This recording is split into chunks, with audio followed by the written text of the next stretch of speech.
I wanted to get his take on this because I see a lot of people are talking in regards to Venezuela and the capture of Nicolas Maduro. They're very concerned about the oil angle to all of this. Take a listen because Marco Rubio is kind of adding to those concerns in clip 14. Take a listen. How do you plan to run the country?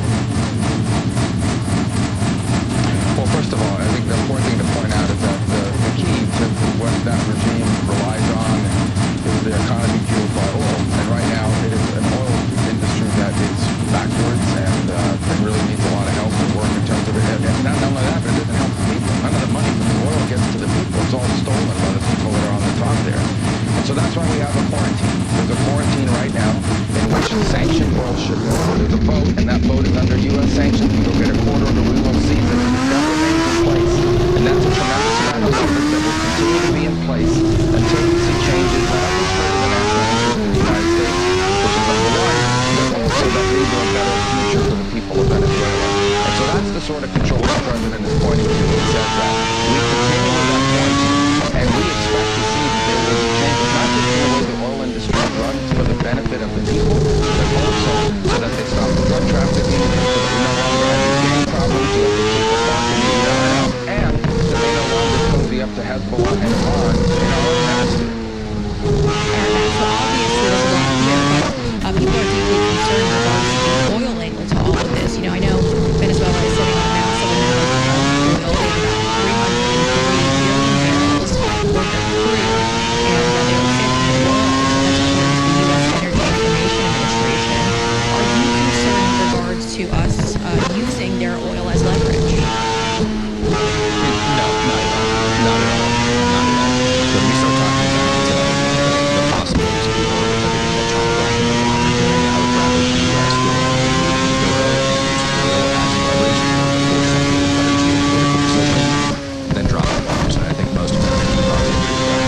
Yeah, no, I think that's true. And I think that's a great point to bring up. I wanted to also get your take on this because I think a lot of people are floating other countries out there that could be next in line. And, President Trump obviously making this mission to go after drugs.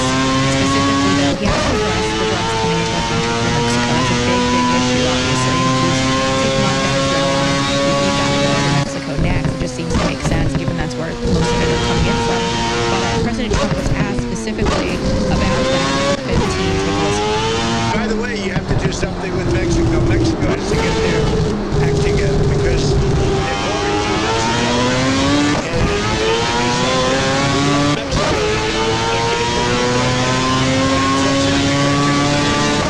I remember one time you actually, speaking of Mexico, I asked you about that Claudia Sheinbaum that drug trafficking there. Is that something you were looking to do? I would say that And she's just not willing?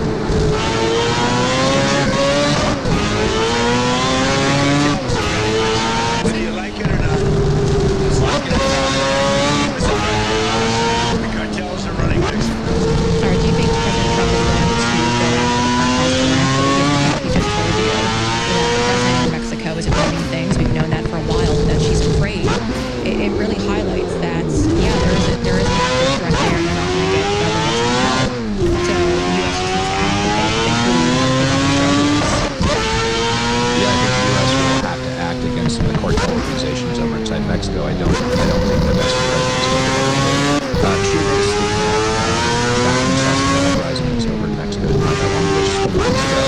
And she was speaking about them not being very good cartels and they're not getting due process and essentially assassinating people like arresting them. It was going to ultimately result in a gunfight. I'm probably misquoting her there.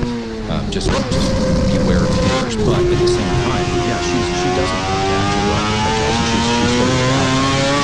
The real terrorist indictment, which is why this is so important, is Maduro was partnered up with those cartels over inside Mexico, and as you heard Marco Rubio mention, the FARC as well. And so what you have is kind of this triangle organization that works between Venezuela and Mexico and Colombia. The FARC has been operating over inside Colombia, and two more narco terrorist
But what they are is they're a hub.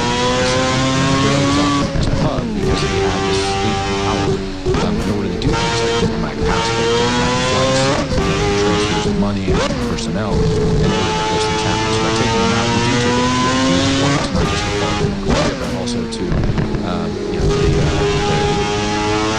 cartels that is understood. Yeah. Well, I look forward to seeing how this all plays out. And I think the president yesterday also alluding to the fact that Colombia might be next up as well. This is all obviously intertwined, so that would make sense there. But, we're learning obviously through the Cuban government that 32 Cubans were killed in all of this, and that's because they were actually voting in Europe. I remember a couple of days ago, actually, I'm pretty sure it was Eric Prince who also said this, that the Cubans were involved in this and that they were actually the ones voting in Europe. I thought that was a really interesting element to all of this. But Lindsey Graham, while he was a really bad player, you see that he's standing right next to President Trump, and it just, personally makes me cringe. But Lindsey Graham was talking about possibly going after Cuba next. But President Trump yesterday in clip 17 disputed that explicitly. They go to Cubans talking about Cuba in the context there. Are you considering U.S. action in Cuba? I think it's just going to fall. It looks like it's going down. It's going down for the cap. And Cuba looks like it's going down. What do you think, Alan? It's going down.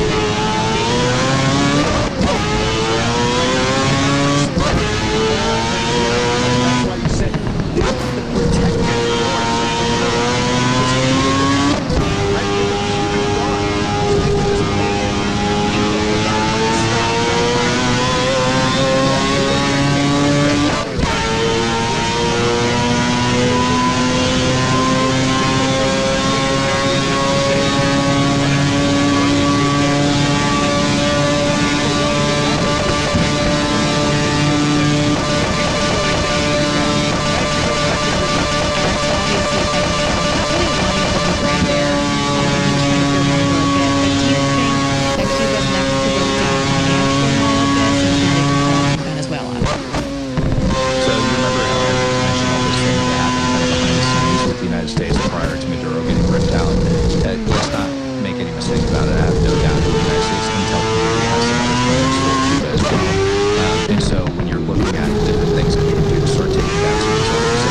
they can just play it.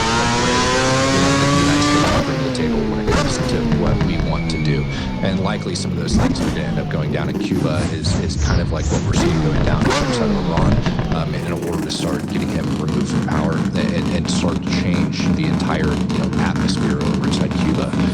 My prediction, my next prediction for what Trump may or may not do as far as military action goes is going to be in Colombia. There's a lot of